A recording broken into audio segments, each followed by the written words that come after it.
അസ്സലാമു അലൈക്കും വറഹ്മത്തുള്ളാഹി തആല വബറകാത്തു. പള്ളിയാളി ബ്ലോഗിലേക്ക് ഒരിക്കൽ കൂടി എല്ലാവർക്കും സ്വാഗതം.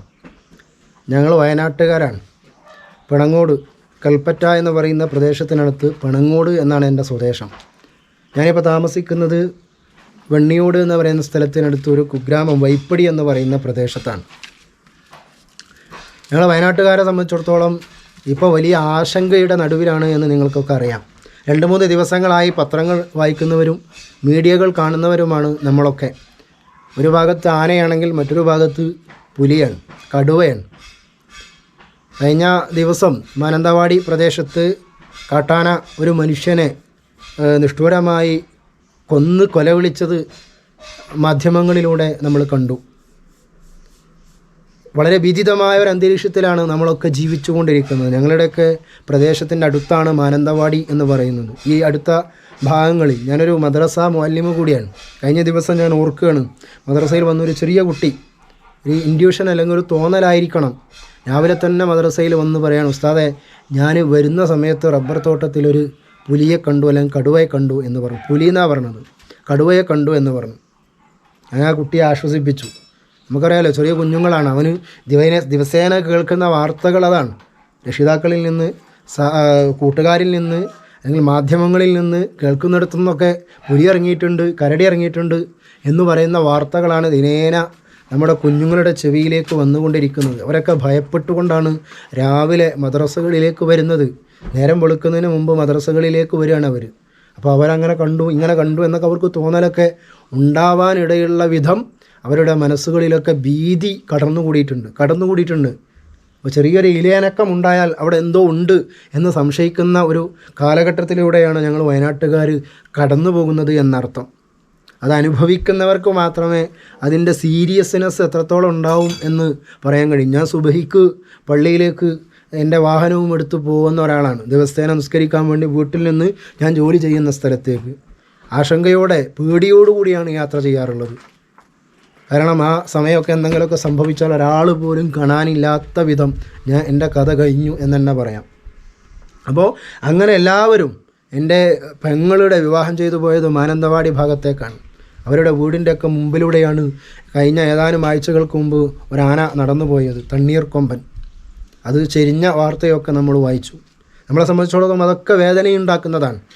കടുവ ഒരു ഭാഗത്ത്, കരടി ഒരു ഭാഗത്ത്, എന്നാൽ അതുപോലെ അടിസ്ഥാന സൗകര്യങ്ങളില്ലാതെ പ്രയാസപ്പെടുന്ന ഒരു ജനതയെ മറ്റൊരു ഭാഗത്ത് കാണാം. ഗതാഗത തടസ്സം, ചുരത്തിലെന്നും ഗതാഗത തടസ്സമാണ്. ഒരു 3 മണിക്കൂർ 4 മണിക്കൂർ വണ്ടി ബ്ലോക്കായി കിടക്കുന്ന ഒരു സാഹചര്യം. മറ്റു നാടുകളുമായി ബന്ധപ്പെടാൻ ചുരുങ്ങിയ വഴികൾ മാത്രമുള്ള ഒരു ജില്ലയായി വയനാട് ജില്ല മാറിയിട്ടുണ്ട് എന്നതൊരു യാഥാർത്ഥ്യമാണ്. അങ്ങനെ അടിസ്ഥാന സൗകര്യങ്ങളില്ലാത്ത ഒരു മെഡിക്കൽ കോളേജ്, പേരിന് ബോർഡ് വെച്ചൊരു മെഡിക്കൽ കോളേജ് ഉണ്ടെങ്കിലും പ്രാഥമികമായി ലഭിക്കേണ്ട പല ചികിത്സകളും തടയപ്പെടുന്ന, ചികിത്സാ സൗകര്യങ്ങളുടെ അപര്യാപ്തതയുള്ള ഒരു നാടായി വയനാട് മാറിയിട്ടുണ്ട്. ഭരണകൂടങ്ങൾ മനഃപൂർവ്വമോ അല്ലാതെയോ കണ്ണടക്കുന്ന ഒരു സാഹചര്യമുണ്ട്.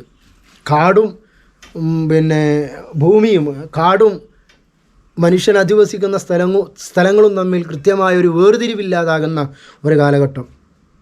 അങ്ങനെ ഒരു സാഹചര്യത്തിലൂടെയാണ് ഞങ്ങളൊക്കെ കടന്നു പോകുന്നത്. കാട്ടിൽ നിന്ന് ദിനേന കാട്ടാനകളും മൃഗങ്ങളുമൊക്കെ ഇറങ്ങി നാട്ടിലേക്ക്, മനുഷ്യവാസമുള്ള ജനവാസമുള്ള ഇടങ്ങളിലേക്ക് ഇറങ്ങി വരികയാണ്. ഇതിനൊരു നിത്യമായ പരിഹാരം വേണ്ടേ? ഞങ്ങൾക്ക് സമാധാനപരമായി ജീവിക്കാനുള്ള അവകാശമില്ലേ? ഭരണകൂടങ്ങളും ഉദ്യോഗസ്ഥ തലങ്ങളിലുമൊക്കെ കാര്യമായ ചർച്ചകൾ നടക്കണം, കാര്യമായ ചർച്ചകൾ. ഇതിനൊരു ശാശ്വത പരിഹാരം കാണാൻ കഴിയണം. കടുവ ഇറങ്ങി വരുന്നതിന് ഞങ്ങൾ എന്ത് ചെയ്യാനാ എന്ന് ചോദിക്കുന്നതിനപ്പുറം ഇത്രയും അധികം സാങ്കേതിക വിദ്യകളും സാങ്കേതിക സംവിധാനങ്ങളൊക്കെ വികസിച്ചൊരു കാലഘട്ടത്താണ് നമ്മൾ ജീവിക്കുന്നത്.